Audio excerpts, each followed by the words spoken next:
시청자 여러분 안녕하십니까? BOA 뉴스투데이 시작합니다. 도널드 트럼프 대통령과 조 바이든 전 부통령이 22일 밤 테네시주 내슈빌 벨몬트 대학에서 열린 마지막 대선 후보 TV 토론에서 북한 문제를 놓고 약 4분간 공방을 벌였습니다. 트럼프 대통령은 김정은 국무위원장과 좋은 관계를 갖고 있다는 점을 거듭 강조하면서 전임 오바마 행정부가 북한과의 전쟁을 암시했지만 결과적으로 자신은 전쟁을 피했다고 밝혔습니다. 바이든 전 부통령은 김정은 위원장을 폭력배라고 부르며 북한은 그 어느 때보다 더 쉽게 미 본토에 도달할 수 있는 더 역량을 갖춘 미사일을 보유하고 있다고 반박했으며 핵 역량을 축소할 것이라는 데 동의하는 조건으로 김정은 위원장을 만날 수 있다고 말했습니다.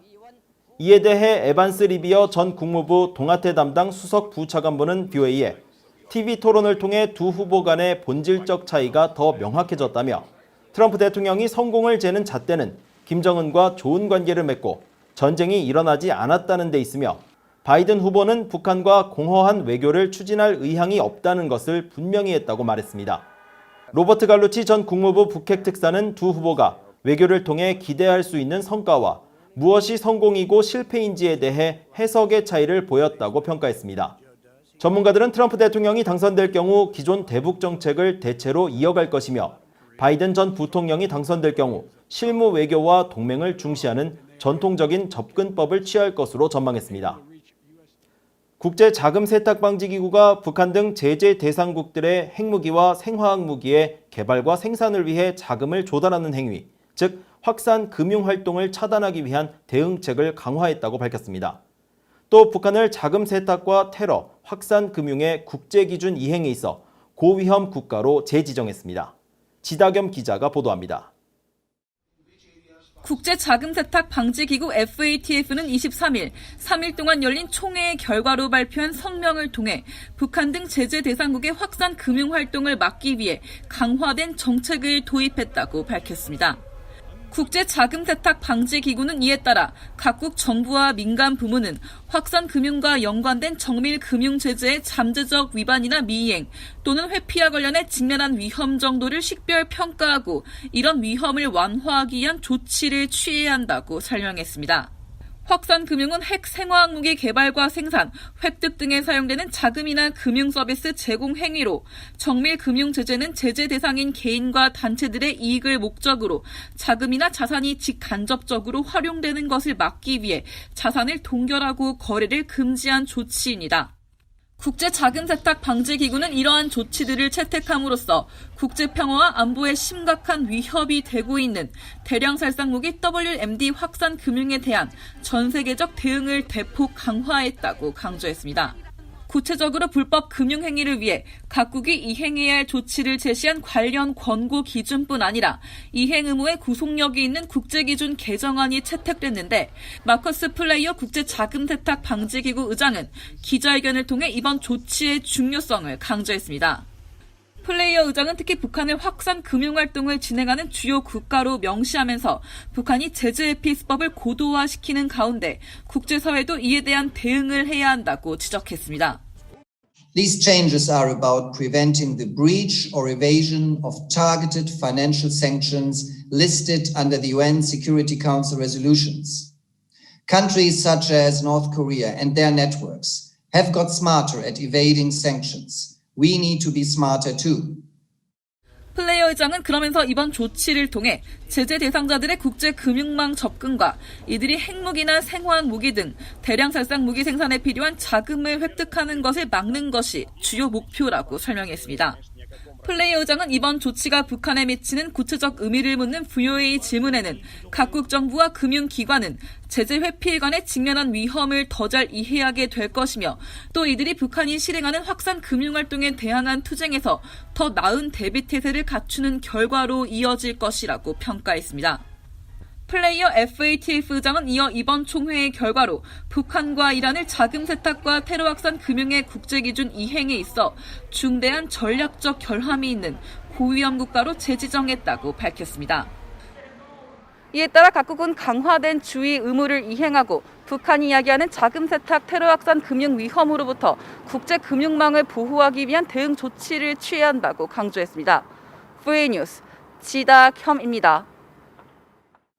북한과 중국의 올해 9월까지 무역액 규모가 지난해에 비해 약 73%나 급감한 것으로 나타났습니다. 신종 코로나 바이러스로 국경 봉쇄가 지속되는 상황에서 잠시 상승 곡선을 그렸던 북중 무역액은 3개월 연속 감소세를 이어가면서 북한 경제의 부담은 더 가중될 전망입니다. 김시영 기자가 보도합니다. 중국 해관총서가 23일 공개한 무역 통계 자료에 따르면 북한과 중국은 올해 1월부터 9월 사이 총 5억 3,117만 달러어치의 물품을 거래했습니다.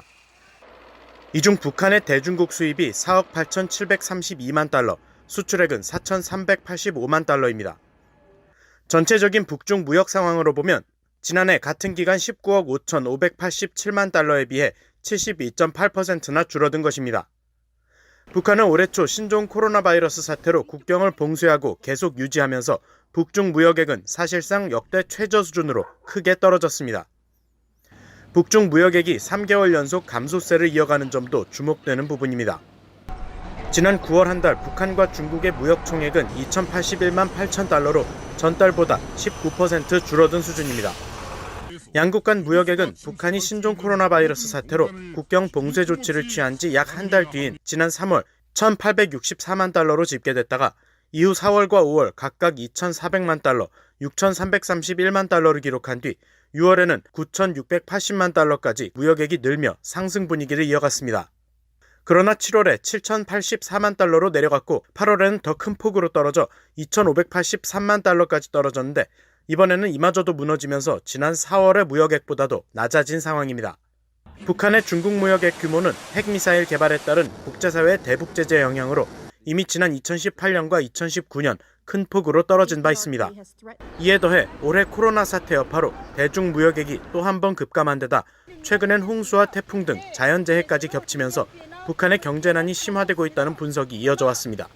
He was hoping probably to get some sanction relief that hasn't come, and then this COVID problem. So he's had a double disaster this year. 전문가들은 북한이 기계나 발전기 등을 수입하지 못하면서 장기적으로는 산업에 악영향을 미칠 수 있다고 지적했습니다. 또 주민 필수품에 대한 수입을 크게 줄인 것은 주민들의 불만을 가중시킬 수 있는 요소이며 따라서 경제를 크게 망가뜨릴 수 있는 국경 봉쇄를 언제까지 지속할지 주목해서 지켜봐야 한다고 밝혔습니다. VOA 뉴스 김시영입니다. 유엔에서 열리고 있는 제75차 유엔 총회 제1위원회에 북한 핵무기와 탄도미사일 관련 결의안 초안들이 제출됐습니다. 23일 제출된 이번 결의안은 모두 3개로 오스트리아와 호주, 한국 등 51개국이 공동으로 참여한 포괄적 핵실험 금지 조약 권고 결의안과 아일랜드 등 9개 나라가 참여한 핵무기 없는 세계를 향한 결의안, 그리고 일본 등이 참여한 핵무기 없는 세상을 향한 공동행동과 미래지향 대화 결의안입니다. 특히 포괄적 핵실험 금지 조약 권고 결의안은 북한이 안보리 관련 결의들을 위반하며 진행한 6차례 핵실험을 규탄한다면서 육자회담 등 평화적 수단을 통한 완전하고 검증 가능하며 되돌릴 수 없는 한반도 비핵화를 지지한다는 입장을 재확인했습니다.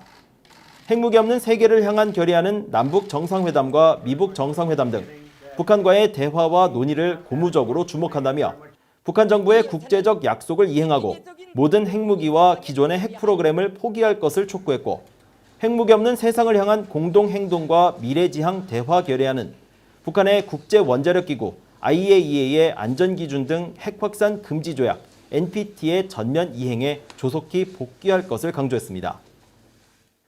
북한에는 1980년 이전 한국에서 볼 수 있던 기생충과 말라리아 등 질환이 많으며 북한 주민들은 갑상선 기능 저하와 심각한 영양 상태 상황이라는 지적이 나왔습니다. 신희영 대한적십자사 회장은 23일 서울대 통일평화연구원이 개최한 남북보건의료협력과 관련한 포럼에서 이같이 지적하고 북한의 항생제 보급과 영양과 식수 개선 등의 지원이 필요하다고 밝혔습니다. 신 회장은 그러면서 인도적 지원이라는 표현이 북한의 자존감을 해칠 수 있다며 한국과 북한이 1대1 파트너로 공동 연구 개발을 하는 방식으로 보건 분야에서 협력할 수 있다고 말했습니다. 또 반복된 세뇌 교육 등으로 인해 북한 주민들의 정신적 문제가 심각하다며 이 때문에 한국과 동질화가 이루어지기에는 최소 30년 이상의 시간이 걸릴 것이라고 추정했습니다. 이상으로 BOA 뉴스투데이를 마칩니다. 시청해주신 여러분 고맙습니다.